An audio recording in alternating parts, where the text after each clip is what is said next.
Assalamualaikum warahmatullahi wabarakatuh. Perkenalkan, nama saya Yuliana Gapalupi, NIM 128, semester 4 kelas B, Prodi Keperawatan S1, Fakultas Ilmu Kesehatan, Universitas Muhammadiyah Purwokerto. Di sini saya akan melakukan penugasan mata kuliah praktek keperawatan dewasa 2, yaitu melakukan penyuluhan terhadap penanganan pada katarak. Assalamualaikum warahmatullahi wabarakatuh. Waalaikumsalam warahmatullahi wabarakatuh. Selamat pagi Bu. Perkenalkan, saya mahasiswa dari program studi keperawatan S1 Fakultas Ilmu Kesehatan Universitas Muhammadiyah Purwokerto. Saya akan memperkenalkan diri saya sendiri. Nama saya Yuliana Gapalupi. Saya di sini akan melakukan pemberian penyuluhan tentang bahaya pada katarak. Sebelumnya sudah pada tahu tentang katarak Ibu? Belum.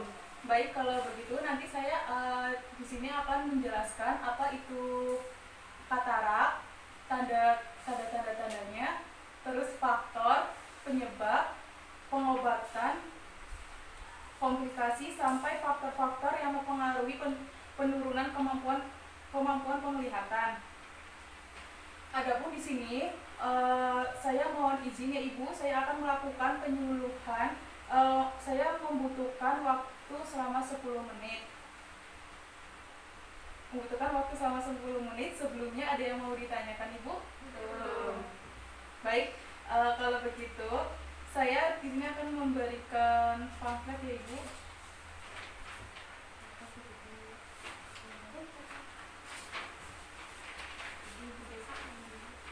Mohon maaf ya, cuma 3 doang. Ya, nggak apa-apa, Mbak.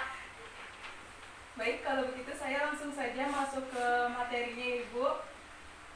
Pengertian dari katarak itu sendiri merupakan keadaan di mana terjadi kekeruhan pada serabut atau bahan lensa di dalam kapsul lensa. Umumnya terjadi akibat proses penuaan yang terjadi pada semua orang yang berusia lebih dari 60 tahun.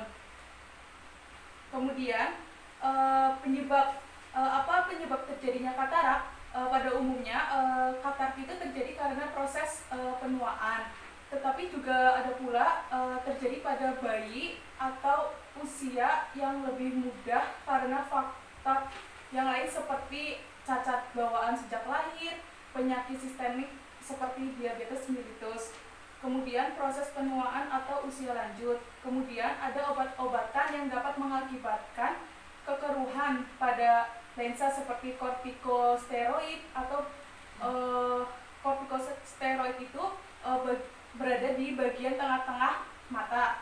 Kemudian trauma atau kecelakaan pada mata. Kemudian juga terjadi biasanya itu pada laki-laki yang biasa merokok atau minuman alkohol, itu juga bisa. Kemudian adapun jenis-jenis dari katarak itu ada 4. Yang pertama, katarak kongenital, yaitu katarak yang dimulai terjadi sebelum atau segera setelah bayi lahir dan bayi berusia kurang dari 1 tahun. Kemudian yang kedua itu ada katarak traumatik, yaitu katarak yang terjadi karena trauma atau cedera pada mata. Yang ketiga itu ada katarak komplikata. Komplikata itu katarak yang akibat penyakit lain dan keracunan beberapa jenis obat, salah satunya dari efek samping. Kemudian katarak senilis, yaitu katarak yang berkaitan dengan usia, yaitu jenis ini yang paling umum sering terjadi, biasanya itu pada bawaan usia atau faktor-faktor lainnya. Kemudian ada tanda-tanda pada katarak itu biasanya yang sering itu penglihatan semakin kabur, kemudian sukar membaca, katena, penglihatan tidak jelas, kemudian kerap menukar cermin, mata karena penglihatan tidak terang, kemudian selaput putih pada anak mata, kemudian merasa silau pada sinar matahari. Kemudian adapun pencegahan pada timbulnya katarak itu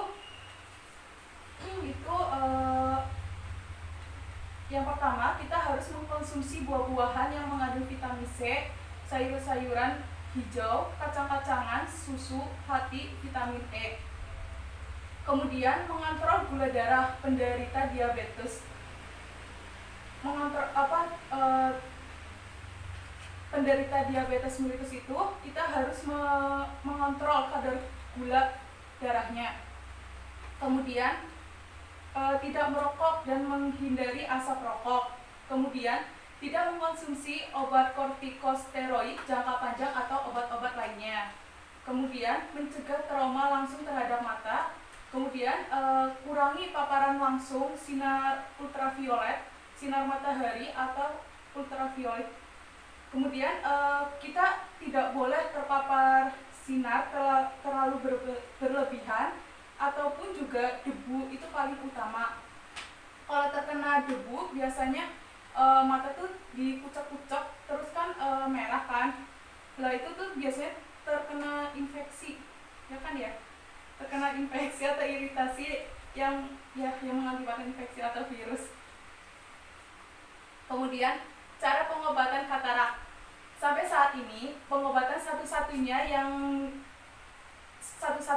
adalah dengan dioperasi.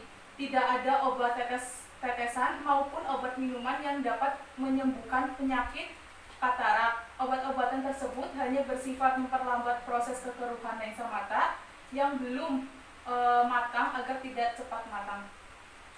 Kemudian ada komplikasi dari katarak itu sendiri. Yang pertama, hilangnya vitreous.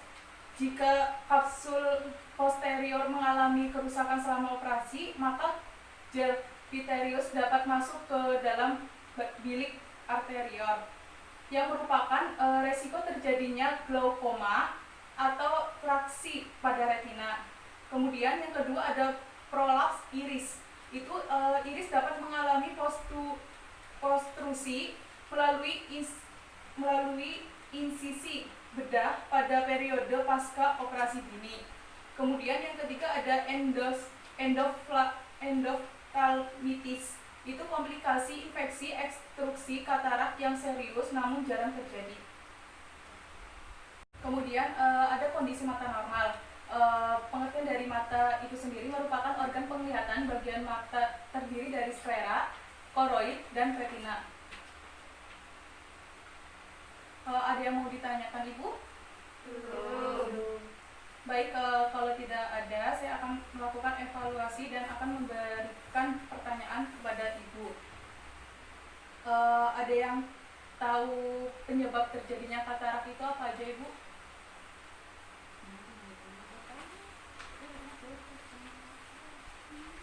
Yang pertama, cacat bawaan sejak lahir, penyakit sistemik, proses penuaan. Kurang lebihnya itu saja yang saya tahu. Baik, kalau begitu kesimpulan yang saya ambil yaitu katarak adalah gangguan pada lensa mata akibat dari dehydrasi lensa atau denetrasi protein atau keduanya yang berjalan secara progresif. Katarak ini sering mengenai pada orang-orang usia produktif dan juga pada orang yang sudah lanjut usia. Hal ini mungkin terjadi karena kekurangan atau kurangnya pengetahuan terhadap hal-hal yang dapat menyebabkan terjadinya katarak seperti terkena paparan sinar radiasi secara langsung dan berkala yang tadi saya sudah jelaskan, dan trauma, penyakit sistemik, adanya zat patogen yang menginfeksi, dan juga kurangnya pengetahuan terhadap bagaimana cara pencegahannya. Itu sekian dari saya Ibu, materi yang saya berikan kepada Ibu. Sekian dari saya, apabila ada kata-kata kurang berkenan, mohon maaf ya Ibu. Billahi taufiq wal hidayah. Wassalamualaikum warahmatullahi wabarakatuh.